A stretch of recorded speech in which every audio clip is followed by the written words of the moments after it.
Happened a few years ago. Mid-30s Asian male, with the typical baby face. I used to run a photo booth company which originally catered primarily to weddings. I got most of my work through word of mouth or from guests at the weddings who enjoyed the service. A few years into my operation I started getting inquiries about doing high school events, proms, semi-formals, dances, I guess from teachers who were guests at the weddings. One of the guests sends me an email and introduces me to one of the head coordinators for a prom. We talk about the contract, logistics, service time, etc. Nothing out of the ordinary. I usually arrive about an hour before I begin service to deliver the equipment and set up. This is also around the time students start arriving.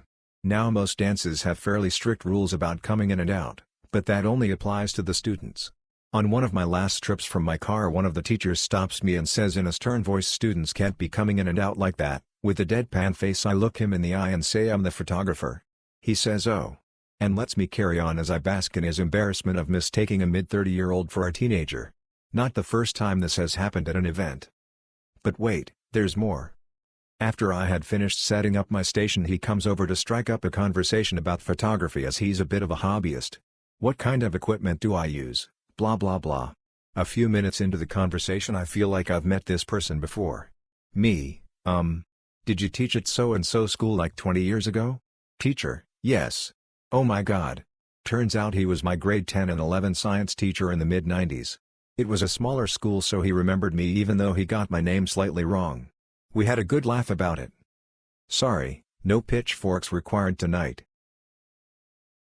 My mother lives next to a at-home pet groomer and it is cheap, so that means there is usually an American Karens they park in my mom's parking spot all the time. They think it's my mother that is the groomer and yells at her for bad service. Before it gets into a physical fight she points them to the actual groomer.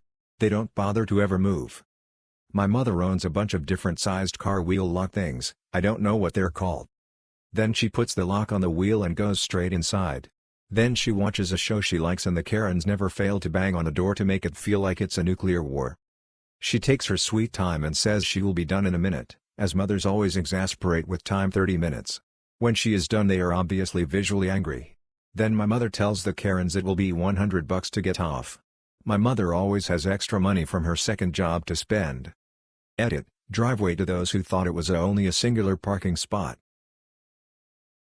Caller, hi, I'm trying to reach, name / the head of your transportation department. Me, I'm sorry, I don't have a, name / in our system, is there anyone else I can forward you to? The caller tried 3 other names, none of them were employees. Caller, so you don't want me talking to anyone, huh? Being a roadblock for business? Me, I honestly can't find any of the names. If you need to speak with someone about business opportunities, I can send you to the right people. Caller, I don't want some machine telling me that I need to press buttons and wait on hold for hours. I want your transport people now. Me, I wouldn't be sending you to a machine, you may be put on hold if phone traffic is. Caller, I won't talk to some stupid machine that doesn't know English. You're gonna help me or God have mercy on you. Me, mercy received. Click. He called back a few times, telling me he'd get me fired, that he'd hunt me down for ruining the best thing that could have happened to our company and stuff like that. Real professional. TLDR, man wants a fresh can of soda from the back, gets instead an older one, since the new ones are in the front. I work in a hypermarket, mostly resupplying beverages. Sodas, water, beer. Anything drinkable except wine. Couple days ago, I was approached by an elderly man who asked me to give him a bottle of soda, which was on an upper shelf, therefore hard to approach for him given his age and small stature. Of course, I obliged, since it took me 10 seconds to reach up and give him the bottle, but as I took the bottle in my hands, he stopped me. No, give me one from the back. I know you guys put the newer ones in the back, I don't want some bottle that had been there since January. He was rude, yes. It was also harder for me to reach to the back, but the customer is always right, yeah? Well. Not this time. You see, what he was stating was true. FIFO, first in first out, is a procedure we have to follow, where newer products are put in the back so old products get sold first, so it doesn't expire. This is especially important at dairy products, meat, and produce. I'm pretty sure it's a waste of time to even explain this. At beverages though? Not so much. People are lazy, I'm lazy. My colleague even lazier. Since sodas have 2 to 3 years until they expire and the expiration date on water is actually for the plastic from the bottle, now you know why you can find an expiration date on some. We, as workers on beverages, can allow ourselves to ignore FIFO. Most of our stuff even gets sold completely before resupply arrives. So, dear elderly man, who wanted a bottle from the back, congratulations, you played yourself.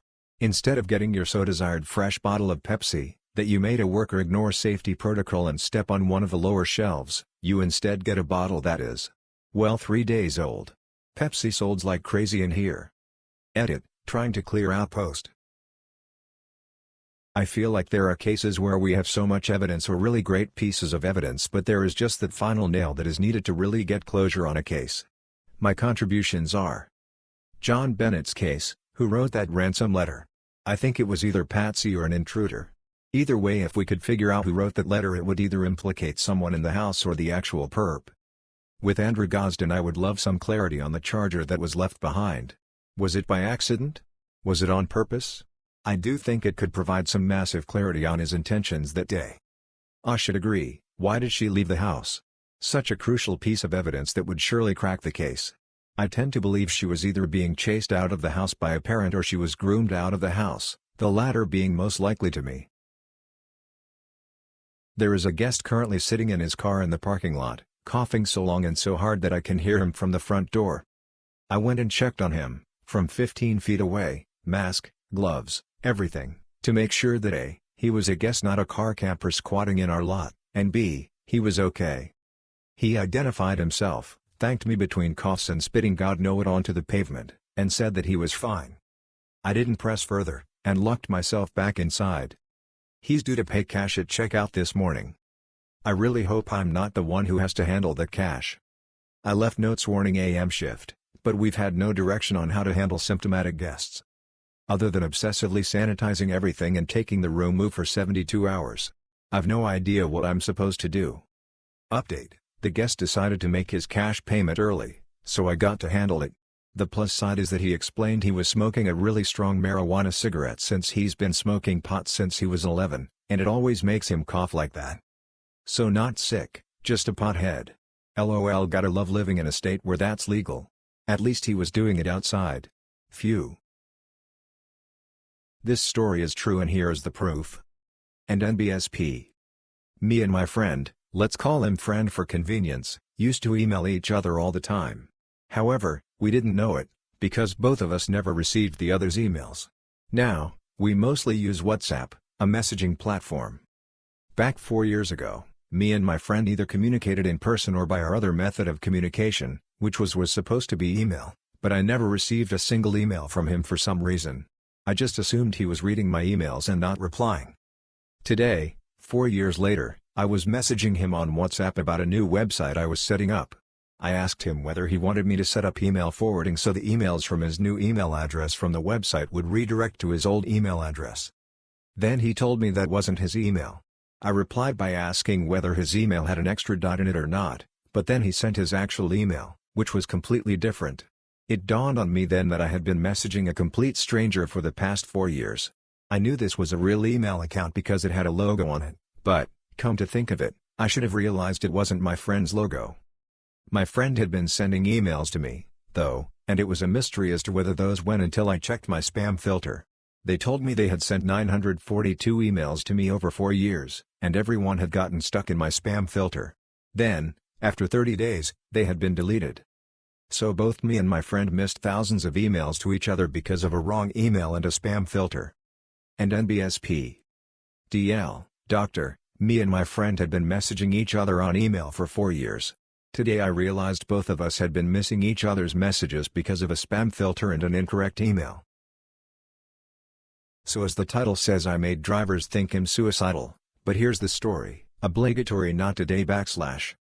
Yesterday I and some friends were playing a mega hide and seek as we were hiding in a very huge perimeter and 2 of us started to hide. It took about 1.5 hours to find them and then it was our turn to hide and we ran down to the motorway and just sat by there for, I don't know, 20 minutes and then a car stopped and told us that we shouldn't sit there. Here's the dialogue that ensued. W, the woman that stopped, me, F1, friend 1, F2 friend 2 /. W, what are you guys doing? Me, we are playing hide and seek with some other friends. W, that's the worst explanation I've heard. F1, but it is what we're doing. W, okay sure but you shouldn't sit at the side of the road like this. F1, okay. W, don't interrupt. As I was saying, people may think that you're suicidal and may call the police. F1's phone starts ringing and F2 is looking like Hess about to laugh. W doesn't notice. Me, okay then we'll move to another hiding spot. W, good. DL doctor, we hid on the side of the road and someone told us that the drivers could see us as suicidal. Edit, spelling. This did happen today. An hour ago actually. Let's start with I put my 2 weeks in at my job today, as I'm getting ready to start nursing school full-time. I work in children's mental health and had been out and about seeing clients. I had several sessions back-to-back in different cities. By the time I finished, I checked my email in the driveway of the last client's house and saw my boss still hadn't acknowledged my resignation. Stressing about why I had heard, I drove a couple minutes down the road to a gas station to fill up. I prepaid, popped the nozzle in, and desperately needed to go to the bathroom, so I ran inside to go to the bathroom. When I finished up in there, I grabbed a drink, saw they were selling homemade cookies, decided I deserved one and bought them both. Then, as I was walking out, I went back to worrying about my boss's reaction and what I should do. I got in my car and started to pull away. I heard a thunk and in that moment, horrified, I realized what I had done. I got out and sure enough, I had pulled the hose out. The breakaway piece was sputtering gas. My face burning, I walked inside and sheepishly told the attendant. She came outside, saw it was putting out gas and had to go turn it off. She reattached it, but was afraid to turn it back on because she said she's never seen it sputter gas like that. She asked me to come inside and leave my name and phone number before telling me I was good to go. I probably apologized a dozen times. As I'm leaving, a security guy pulls up staring at my car. I rolled down my window and asked if he needed to speak to me. He said yes and asked me what happened. I explained, embarrassed, and he asked me to come in and make a written statement for his incident report. I did, apologizing several more times and then leaving. Read online that the cost to fix it usually ranges $100 to $500. Now, I'm waiting for a call I can afford because I'm quitting my job to start school. Whoops. So please laugh at my FU with me to feel a little better. DL, Dr. Tifu, by forgetting to remove the nozzle from my car after getting gas and may have cost myself at least $100. I, F, live with my roommate and her boyfriend in a house where I am the only name on the lease. Among other issues with the boyfriend specifically, he has also tried to come on to me multiple times, including through physical means and always when his girl is at work. I have told him to back off, and when I do, he slams doors and ignores me. Which is fine, I prefer that. Doesn't mean I should have to live like that. The next obvious step would be to tell the girlfriend. Which I have done, and she claimed that she knew about the behavior, and asked me if I was clear with him. I shouldn't have to be, even though I was. And #X200B. This is causing a multitude of issues within my personal life and relationships, and I can't deal with it anymore.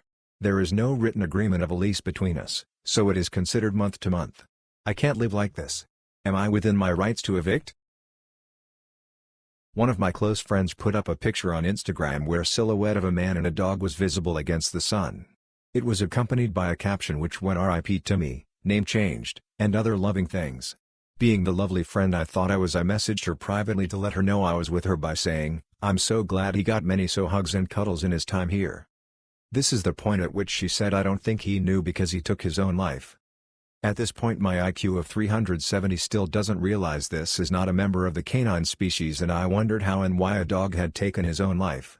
Nevertheless, I just wanted to make my dear friend feel better. In about an hour, when I saw another friend post about Timmy, I realized Timmy was not the dog but in fact Timothy, who was her friend. And had died the previous night. I corrected my mistake immediately, but it was far too late and I had said some very dog-like things about Timothy. May he rest in peace. DL, doctor, thought a friend's dog had died but it was actually a human being. A nursing supervisor friend of mine was working at our hospital. She told me this story. A patient died and was taken to the morgue in the basement. He was a recent code blue from the ER. The family arrives later that night and asks to see the patient in the morgue. Some people need closure. The nursing supervisor escorts the family to this locked and restricted area in the basement. It's close to midnight and the family wailing, overcome by grief. They are so upset he died and want to blame someone. They collectively grab the body partially wrapped in plastic. They said they want to throw him on the front lawn and call the press to expose the hospital for perceived wrongdoing. They start running down the hall, the body in tow. This basement is a literal maze of hallways containing laundry, kitchen facilities, medical supplies and even a loading dock for supplies to be delivered. There are many locked areas which make it a confusing place to negotiate. It was like the Keystone Cops or a Scooby-Doo scene, going in and outdoors, running up and down various hallways with a nursing supervisor in pursuit. The family were unable to find a way out. They finally gave up, and the patient was returned to the morgue. The day started like any other day.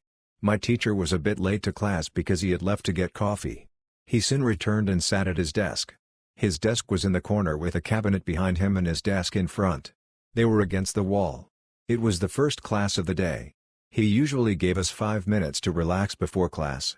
I was tired and had my head on my desk. I was resting and almost ready to fall asleep when I heard a crash.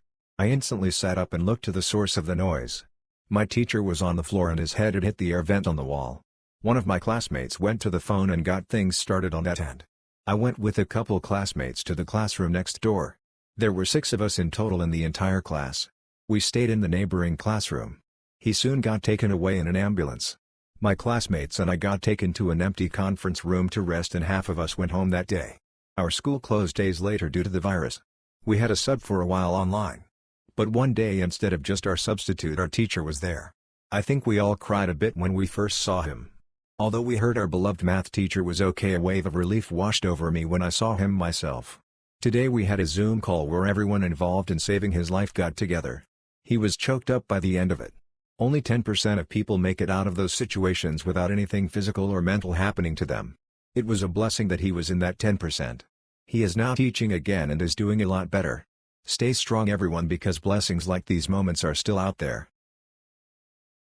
I work at a small-town coffee shop that has managed to adapt and stay busy during COVID-19 by utilizing a window for walk-up service. A regular problematic customer, let's call him TJ, is a typical middle-aged man riddled with toxic masculinity.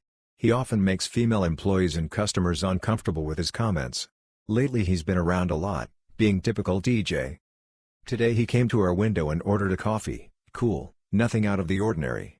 A co-worker asked him if he would like to tip via our Square register. We normally don't verbally ask customers, but with the current pandemic we are not allowing customers to touch our iPad system.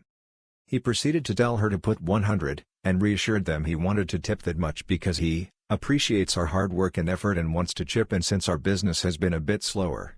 Okay, I gave him that and almost have a change of heart about DJ. We both outwardly thank him and he goes on his way. I text my boss about this uncharacteristic interaction with TJ, and through their end of the register system she was able to look at the transaction. They noticed that not only was the credit card he used not in his name, but in his boss's name, on their company card. Typical TJ. What a D-bag. This happened on Christmas Eve 2019. My job allowed the tech support department to only work half a day. For clarification, I work for an ISP that has a large number of elderly customers. My company encourages the elderly customers to call for any little thing. I often make a joke that if you stub your toe, please let company name know. Me equals me, NL equals nice lady. On this day I got a call from a nice older lady. I don't remember the exacting wording, but the conversation went something like this. Me, thank you for calling, company, how can I help you today? NL, yes, I was wondering if you can send a technician to my house to help me. Me, since it is Christmas Eve, and the field techs will stop working at 11 o'clock, I cannot promise that I can get a technician to your home today. What's the issue you're having specifically? NL, I'm diabetic and I need someone to check my blood sugar for me. I can't do it because my fingers get cramped up real easy. Me, I'm sorry ma'am, that is not something our technicians are even allowed to do. Have you tried calling your doctor or the hospital? NL, my doctor is on vacation. Can you please just send a technician? Company name, technicians are really nice and I don't think they would have a problem helping me. Me, I'm sorry ma'am, I cannot send a technician for that. I'm sorry for the inconvenience, but I can only recommend you contact a medical professional, because our technicians cannot test your blood sugar. NL, sounds like she's starting to cry. Okay. I don't know what I'm going to do now. I'm sorry I bothered you. Have a Merry Christmas. Me, I apologize that I'm unable to help you further. I hope you can find someone that can help you. If you have any technical issues, please feel free to call us back. Have a Merry Christmas. I felt bad for her, but there was no help I could offer her, other than recommending actual medical personnel. First time posting, currently a EMS dispatcher for a private ambulance company for 3 years now. We take some calls, however, they're usually seizures, psych, and falls. This one? Probably should have been psych, but unfortunately she wasn't the patient. This call happened in my first year, while I was pretty fresh and didn't understand the power of controlling a call. And #X200B. Me, okay, tell me exactly what happened. CLR, yeah, my mom fell in the other room, you know we have her locked in there right now, but yeah she fell and I think she may have hit her head. Me, okay, are you with her now? CLR, well, you see, she has dementia, and we live in a new home, so she is locked in there. You see, we can't have her wandering because of the bears that are around here. Me, have you gone to check on her yet? CLR, no, I can't unlock her door because she will get out and the bears will get her. Me, can you please go check on the patient? CLR, yeah, I think she might have hit her head, it sounded like she hit the end table, that's what woke me up, but even our big dog, insert large dog brand, is afraid to go outside because there are bears here at this new house. Please send the ambulance but make sure they get in and out quick because the bears will get them. Rinse and repeat for literally every one of the 10 questions involved with a fall. I was essentially working with a third-party caller as she flat out refused to unlock her mother from the room until the EMTs got there, let alone even go look at her. And #X200B.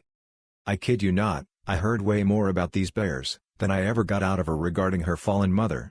While I may have wanted to bash my head into the desk repeatedly asking her the questions, now I can have a good belly laugh over it.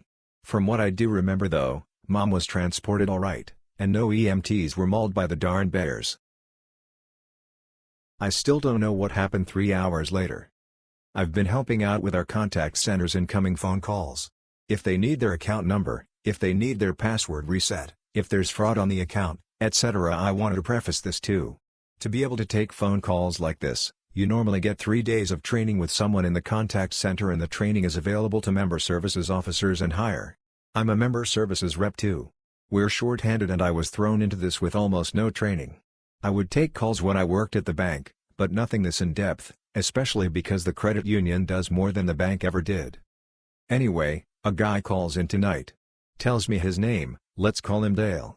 I look him up, have him tell me the address on file and his birthday. Great, both match. Name on the account matches, Dale. He asks me what kind of relief options we have for our loans. We have a skip a pay program, where you can, obviously, skip a payment. Normally we only do it twice a year and there's requirements to qualify. I made a call to double check the requirements, they've been relaxed, and there's 2 options for him to complete this. He can either go on his app and pick it, or I can email him a link.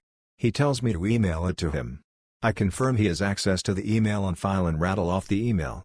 He says yes, that's his email. Perfect, I copy his email address and send the link. I get an email back from the address a few minutes later. Are you sure you have the right person? I never spoke to you. Call me back at number we have on file. My heart dropped into my stomach. I can be a bit of a perfectionist. I'm anxious by nature. I don't like to make mistakes. I'm absolutely dumbfounded. I call up one of the supervisors and tell him what happened. He's just as confused as I am. I sent him the email I sent and the one I received. He told me he would look into it. He called the member, who told him that he doesn't have any accounts with us and refused to answer any identification questions. The supervisor told me he'd look into it more tomorrow. I'm still at a loss. There's no joint on the account, the guy confirmed all his information. I am stumped. Okay, let me explain the title now. When I was in high school we had an English teacher we all pretty much hated. She was too strict and enforced ridiculous rules in the classroom. Example. She kicked out my friend for making a ponytail in class, 4 times, in the same lesson.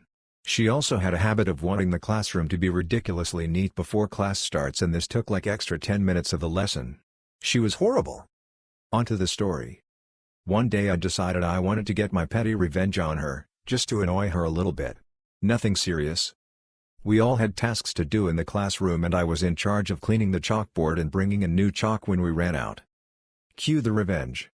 When I would clean the board with a sponge, I'd wring out the water into the little container where the chalk was. She never saw me do it. I did this for a few days and every time she'd be annoyed and was wondering why the chalk was wet.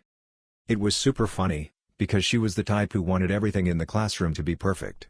She never found out who did it and why it was wet, although she knew that I was in charge of cleaning the chalkboard. Backstory. So there was an article a few days ago about a corrections officer killing a convicted pedophile on his front lawn because of his crimes against kids, etc. Well, today I saw an article about how convicted sex offenders are now worried about copycat killers. I shared the post and put a small header about what I thought about it, then carried on with my day. 10 minutes later I see a co-worker and he goes, "So who's making you diddle kids?" I said, "What are you talking about?" Then he said, "Check your Facebook post." I looked and immediately started saying fuck while trying to frantically edit it. The header should have read, "Well, maybe you shouldn't have molested children." What it said was, "Well, maybe you shouldn't have me molest children. My boss is currently calling me diddler SMH. TL, doctor accidentally made a typo on a Facebook post while at work saying I've been forced to molest children and now I'm known at my job as the diddler." Bartender at a local pizza joint. My buddy came in after a long day dealing with his two sick little girls. He tells me a story from today about the littlest. She's screaming for him from the bathroom. She states she's been waiting for 60 years for him. All she wanted was a cheese pizza from our place. Since they were sick, he went with something more appropriate for upset stomachs. But you can guarantee I got him a gift certificate for a cheese pizza for her when she's better. Nice to have good customers to even out the bad ones, lol. I worked in housekeeping in a hotel for months up until this past week. I'm now 35 weeks pregnant. I was scheduled to work 5+ days a week, with 20+ rooms to myself. I came into work recently, because I was on the schedule, and I could barely walk. I couldn't bend my back and my ankles were hugely swollen. I had been in L&D the night before to stop contractions.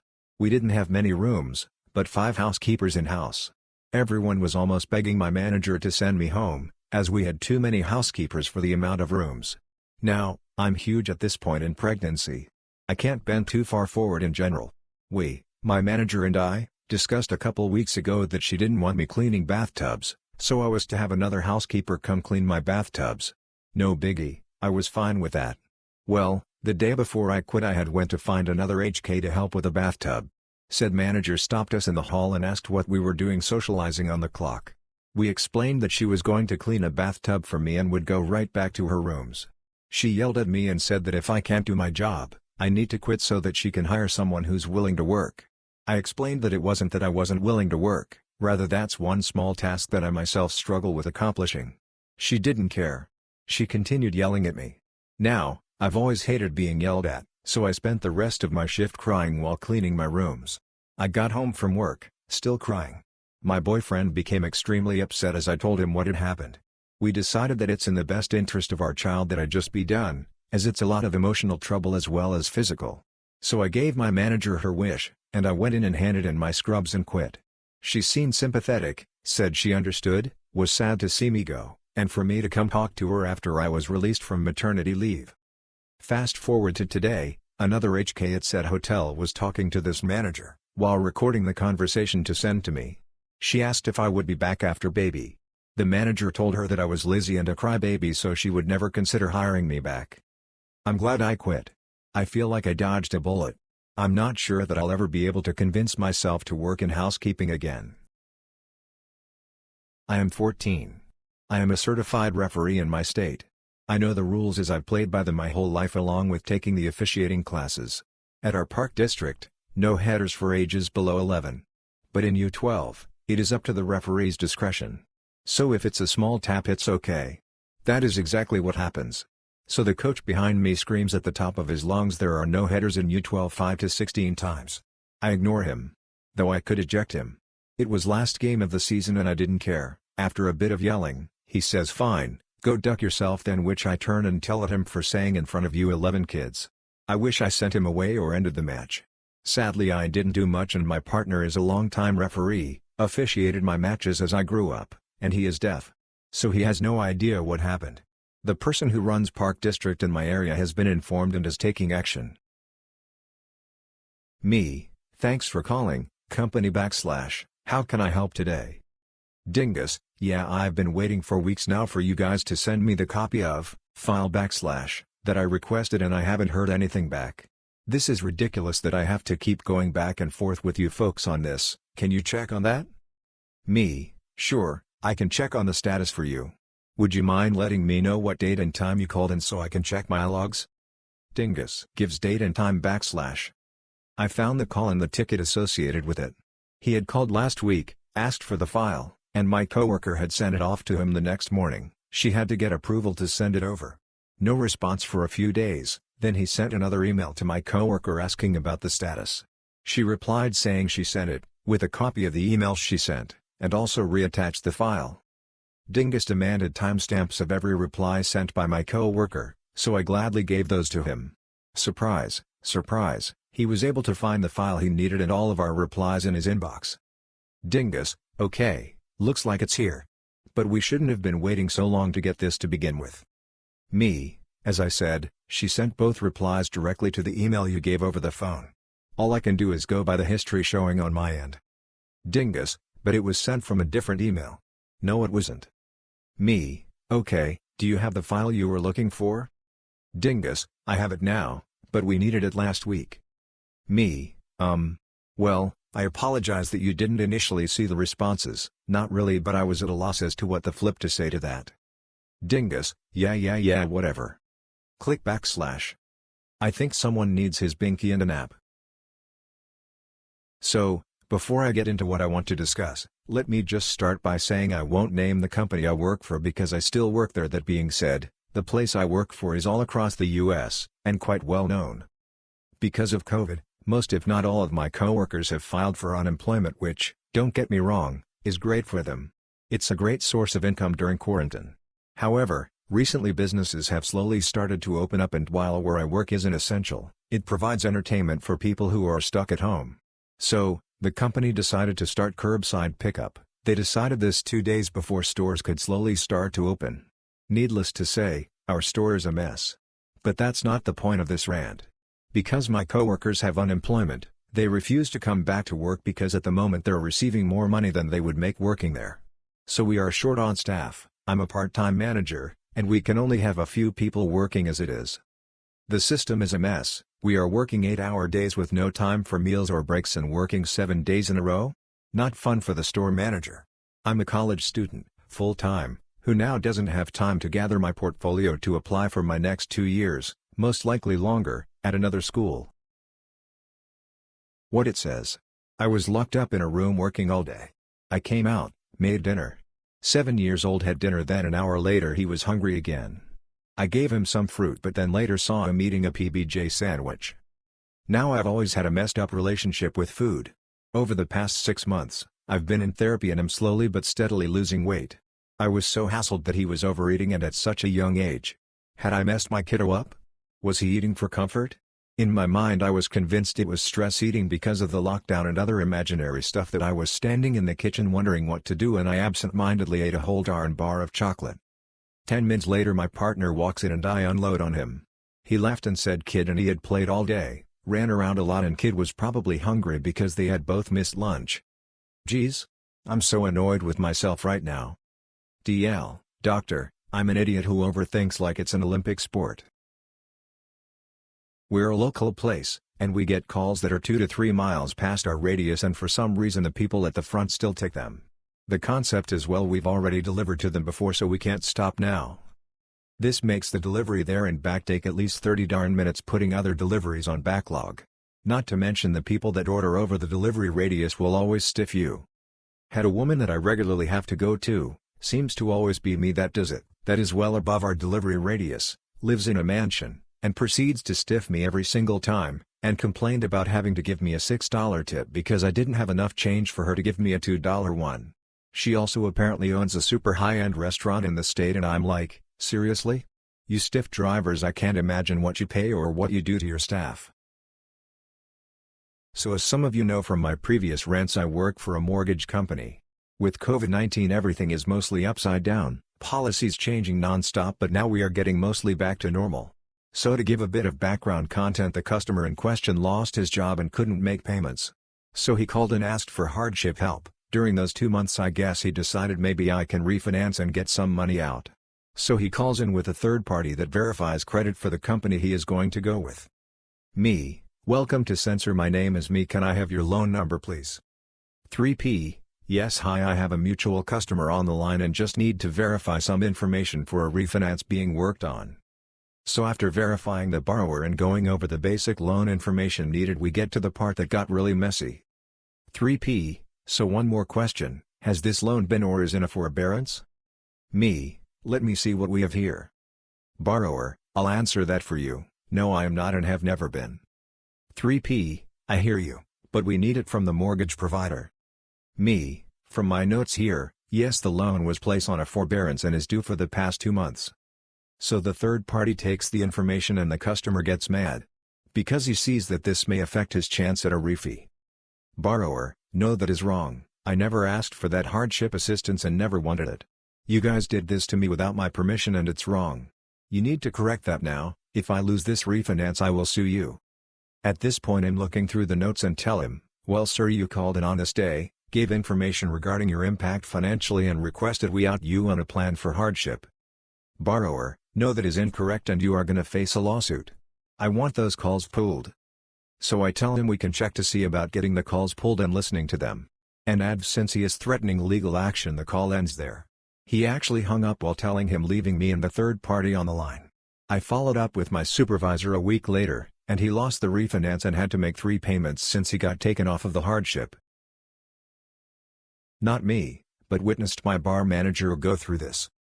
Customer: excuse me, I've been waiting ages and you served everyone except me. Bar manager: I'm sorry love, what do you want? C: I'm not your love. Stares. BM: I'm sorry, can I get you anything? C: I think it's awful how you ignore customers who have been waiting for so long. BM: I didn't realize you had been waiting so long, what can I get you? C: well, I think this is awful, 5 people must have come after me and been served. BM: I apologize again, I'll get you your drinks now, what would you like? C: for free? BM: sorry, I can't do them for free. C: why not? I've had to wait for so long, it's the least you can do. BM: I don't think it works like that, do you want any drinks or not? C: of course I do, why do you think I was waiting at the bar? But I don't think I should have to pay. BM: you can either buy a drink or stand away from the bar, I'm afraid, that's all we can offer. C: fine. But I don't want you to serve me.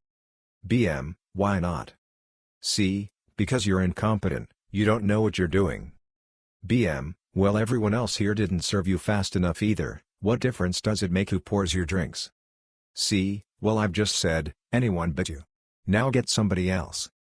BM: well, the other staff are busy mixing drinks, so you'll have to wait if you want them. C: are you kidding? Flip you. BM: flip me? I'm sorry, I'm going to have to ask you to leave. Commence ranting and shouting, followed by the bouncer escorting her out.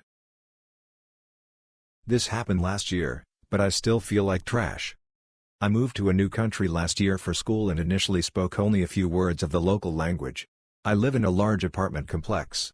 In this new country, recycling is taken much more seriously than in my home country, being separated by glass, plastic, paper etc. and just practiced more in general. Like most apartment complexes, there is a communal space in the courtyard with several receptacles for garbage and recycling. There are 8 smaller receptacles, the type that empty into a huge container underground, and 1 very large receptacle. Where I'm from, big apartment complexes or businesses have 1 large receptacle for garbage and 1 for all recycling combined, and naturally the larger of the 2 is usually for garbage because there's more of it. Since I didn't know the words in the local language for garbage, glass, plastic, or paper, I ignorantly assumed that the biggest receptacle was for garbage, just like at home. I emptied my smelly bags of rubbish into that large receptacle for at least 3 weeks before I overheard someone in the courtyard talking about the donation bin. I had been dumping my trash in a receptacle for clothing and toy donations for the poor. I am trash. TL, Doctor, being lost in translation caused me to mistakenly donate bags of trash to the poor. I had a brief stint as a cashier at a pet store a few years back. I didn't work on the floor much, just on register. It was the employee on register's duty to greet everyone that came in the store. I did just that. One day I was helping a rather grumpy old lady who would buy 10 of each of different flavors of wet cat food every week. This took a while to ring up, and I had been taught to scan each one just in case they had a different kind mixed in so our inventory was correct. I tried to do it as quickly as possible, but every week she complained. So this always put her in a sour mood.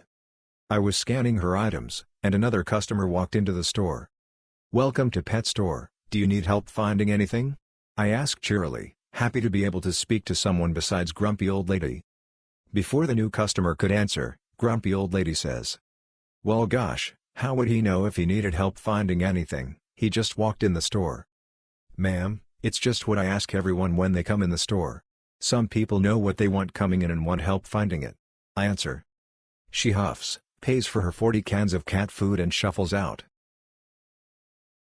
Before I start, this isn't a pity me story, I'm fine. I want to share this because it was ridiculous. I'd met this guy, let's call him DG for delusional guy. I was 16 at the time, he seemed alright, and back then I didn't see the red flags as red flags. So naturally when he started opening up to me about his abusive ex-girlfriends and how he was such a nice guy and they took advantage of it, I gave him the benefit of the doubt. Boy, was I wrong. Fast forward to a year later, DG asks me out and I say yes. Over the course of 2 years, he started creating problems where there weren't any, all the time. He was always the poor victim, I was always wrong. Eventually it got to a point where he'd get mad for anything that didn't involve paying attention to him exclusively. Including sleeping. Always twisting it to make it look like it was the worst crime ever committed. He'd compare me a lot with his ex, let's call her Girl. Girl had supposedly tried to contact him again, but he didn't want anything to do with her because she was toxic and she cheated on him. Here's an example of him getting mad at me for problems he created himself. Once he sent me a random nude and I didn't want to anger him, so I reacted positively. And it became all about how he was a nice guy and I was treating him like a sex object. Few weeks later he sent me another nude, and since I didn't want to make him feel like a sex object I stayed neutral about it. And of course I was still a monster because I was making him feel unattractive and insecure. There was just no winning with him. I found a job in a fast food restaurant a couple years ago and I broke up with him shortly after since I was seeing normal humans again, and of course I could suddenly see the entire relationship was far from normal. Not only that, but I found out Girl hadn't cheated on DG. He had cheated on her. She dumped him and he tried to get her back throughout our entire relationship. So much for not wanting to do anything with her, and she's trying so hard to contact me. He was also actively cheating on me with another girl. After I dumped him, he begged me to give him a chance, but I said no. So he sent me a million texts whining about how he was such a nice guy again and he still cared even after how I treated him and I was a piece of shit. I just blocked him and refused to see him, so he started sending his friends. He is still in complete denial, and by now I'm probably another evil toxic ex who broke his heart in his feel-bad stories for his next girl.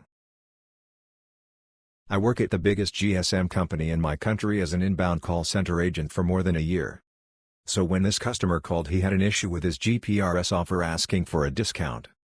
I would like to have the 50% discount on the monthly unlimited internet offer. Me, checking his line for eligibility. My apologies sir, it appears your line is not eligible for the offer. If you wish you can dial the following. I gave him USSD code to check the offers and promotions for his line, including discounted GPRS offers, to see the offers you are eligible at. No, I want that 50% discount, are you not gonna give it to me? Me, I'm sorry sir, but your line is not eligible. You can periodically check to see each offer since they rotate and change. Give me your phone number, I want to talk to you. Me, sorry sir, I can't do that. Put the offer on my account, I have spent a lot in this company and I've been here for years. Me, I'm afraid I can't do that, my job is to give you information I can make your account eligible for offers. I hope to God all the staff members, which includes me, of your company get coronavirus. Me, sir, I'm sorry for the inconvenience. Hands up the call. While at work today, my wife messages me that this cat showed up. He's very sick, all skin and bones, walking slowly, etc., but very friendly. No collar or other ID. She puts out some food and water for it, and try to get a vet appointment to have him checked out, as he's clearly in rough shape. I post on my local town Facebook group about him in the meantime, and a lady posts fairly sure the cat is hers. By this time the cat made it to a vet appointment, doesn't have any chip. She shows up and positively says it's her cat. We asked for blood work when the wife dropped him off and it came back around this time that he's in full-blown kidney failure and is close to dying. She makes the call to put him down. Fast forward a few hours and another person posts his cat got out this am, it's definitely his, etc. He posts a pic, and there's a distinct couple of rear toe claws poking out visible that the sick cat definitely had. I've got no doubt it was his cat. Had to tell him the news. I feel like a giant shoothead now. Just tried to do the right thing, and this dude is devastated. He has been cool, holds no grudge against me, knows the entire thing was all with the best intentions, and with no chip how could we know? FML. DL, drive. Person claims cat we found, which turns out was dying. They choose to put him down, actual owner actually shows up and I have to tell him his cat's dead. So I work in the IT department for a school district and lately a lot of our work has been remote, but I still go in for a few hours on some days if I have a reason to. Today happened to be one of those days. I was getting in my car so I could drive to a different school and off in the distance I heard a car horn honk twice followed by an engine revving. I looked over and I see one of our maintenance trucks barreling towards me. The truck veered into the line of empty parking spots I was parked in and was now driving directly at me. A few yards from my car, he turned and stopped on a diagonal with his driver's side facing me and just said, "Hey, whenever you get a minute can you go to the maintenance barn and look at the computers? One of them completely froze up on me yesterday." This was a nice twist on the typical "while you're here" requests, or somebody stopping me in the hallway. I can honestly say this was the first time someone has driven a vehicle at me to ask for help. I found it amusing, I hope you all did too. DLDR, thousands of shop-level employees got laid off based on a computer algorithm the corporate office designed that doesn't factor in seniority and gives preference to certain employees. Store managers and corporate office employees were not affected at all by these layoffs. Please feel free to ask me any questions, I have lots of free time now. And #X200B. I work at it at Take 5 Oil Change, same thing as Jiffy Lube, for 5 years and was terminated yesterday along with 1,000 other lube techs. All the stores only have 1 to 3 people working there now. Nobody at the corporate level got let go, all the store managers are still working, and the rest was left up to a computer algorithm. I took pictures of our company's organizational charts in ADP before they locked me out, showing that corporate employees were not affected at all. The regional manager, who is in charge of over 60 stores, actually said that corporate's computers picked which assistant managers and lube techs would stay and which ones would be terminated with preference given to some assistant managers. I have no say in the matter. Apparently experience wasn't a factor in this algorithm. Lube techs who had worked there for more than 20 years got laid off while some techs who just started last year are still being employed. In the letter they sent out to everyone, they stated that all employees terminated will be considered for rehire subject to work history. They aren't even guaranteeing their jobs back, they're basically telling us we need to fill out an application again and hope for a callback. Does this seem pretty messed up or is it just me? How can a company lay off people so easily without care? It sounds like they are using the current events as an opportunity to clean house and start fresh with new people once things settle down.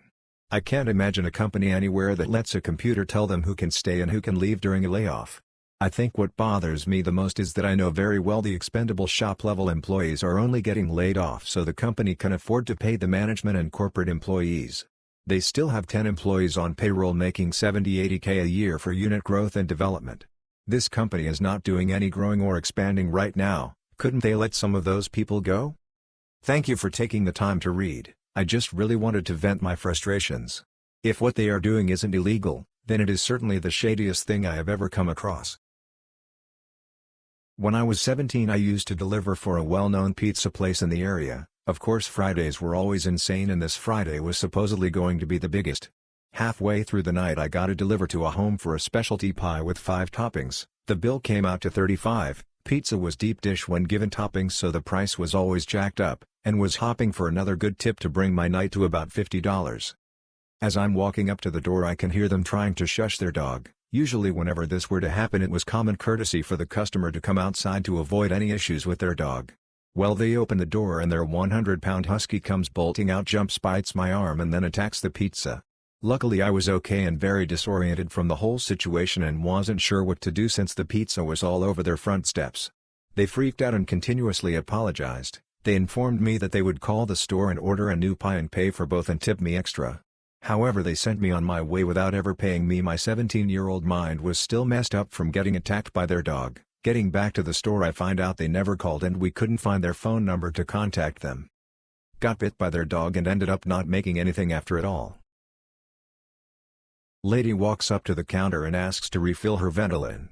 I noticed that it was just filled 2 weeks ago. Looks like we just filled this for you. Are you out, or is there a reason why you need it early? I am out. I've been using about 2 to 4 puffs every 4 hours every day. I start to counsel on how overusing rescue inhalers can actually make her condition worse and am abruptly cut off mid-sentence. I know how this med works. I'm a medical assistant. Okay. Well, I can run it through a discount card and you can pay cash for it, or you can wait until Medicaid will cover it again. I guess I just won't breathe. Walks away. I dig deeper on her file and see that she's non-adherent with her Advair and hasn't filled it in over 3 months. Can't say I didn't try.